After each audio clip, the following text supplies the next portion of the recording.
It's Mr. Jake Johnson. Make stress your ally. Make stress your ally.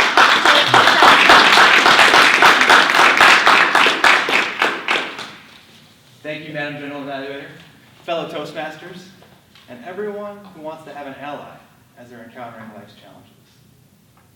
I'm here to convince you that stress can be that ally. The first story. It's the smell of mini donuts. It's a strange smell, but everyone can recognize it. And the floors are covered wall to wall with colorful mats. It's warm in the room. The crowded bodies of all the wrestlers and all the fans. The jumbled sounds bouncing off all the floors and the ceiling. You can hear excitement, joy, disappointment, anger. All these emotions are in the room. And there's me, little 7-year-old. I made it to state tournament for the very first time. I'm excited, but I'm so excited it feels like I'm choking. Stress has punched me in the stomach, and my stomach is rolling over. I feel terrible. I can't even get up. I'm so stressed out. The stress it's getting worse. It's getting worse as I anticipate my match coming up and all the pressure associated with being in this big venue for the first time and all these people that are going to be watching me. I can't take it. The stress is too much for me. I go to my parents and I say, I can't wrestle. I need to withdraw. They say, absolutely not. You're going to face the stress. And I sit there. My match isn't for a while yet. It's hours. And I'm sitting there this whole time wrestling with stress before my match even comes up. The hours tick by, and by the time it's my match, I'm already exhausted from having wrestled with the stress. And I'm still wrestling with the stress as I'm trying to compete in my matches. And it doesn't go very well. Stress was my enemy. And it brought me down on that day. Now, stress is a very worthy adversary. I'm sure many of you in this room have had situations where stress has been a worthy adversary and where it may have caused you to not perform to the level that you wanted to. This is really common, and stress is a really serious thing. In fact, one study that was done at the University of Wisconsin estimated that each year in the United States, 20,000 premature deaths are due to stress and people's attitude towards stress. That's more people that are killed by homicide. So what are you going to do? You have this worthy adversary of stress. What am I going to do as a little 7-year-old against this unforeseen adversary? Well, there's a glimmer of hope. Stress isn't always your enemy. In fact, some recent studies in the field of psychological health have indicated that it can actually be your ally in certain situations. So let's take a step back and look at what is stress actually? How do you perceive stress? Well, your heart rate elevates, your palms might get sweaty, your vision might focus, your muscles might tense up. These are all reactions that we've developed, that we evolved to help us actually, to help us deal with certain encounters that we had. And so these are actually designed to be helpful and not hurtful responses. That's your first clue. Your second clue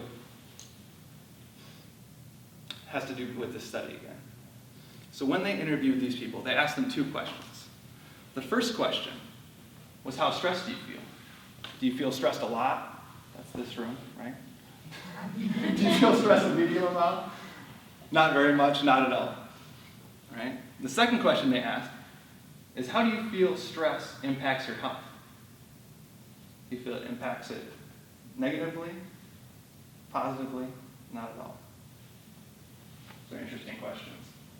So the statistic that I told you about the 20,000 people a year that died, one interesting thing they found is that you're 30 to 40% more likely to die of premature death if you had a high amount of stress, but only if you also believed that stress was negative, had a negative impact to your health.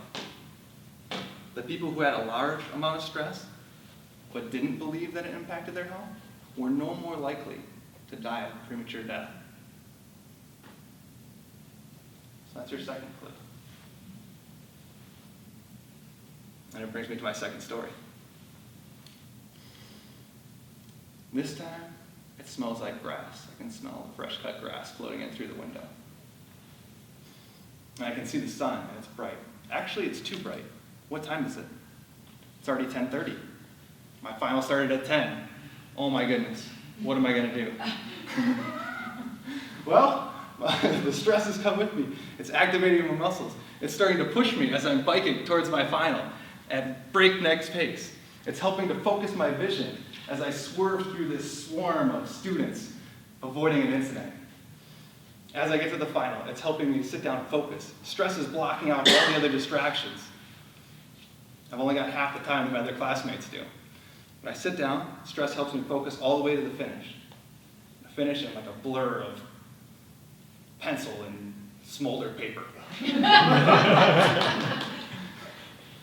Turn it in, and I know that I've done a really great job, that I've aced that final with the help of my friend's stress. So what's different about these two stories? Why does one end in an agonizing defeat, while the other one ends in an uplifting accomplishment? Well, I think there's two things to it.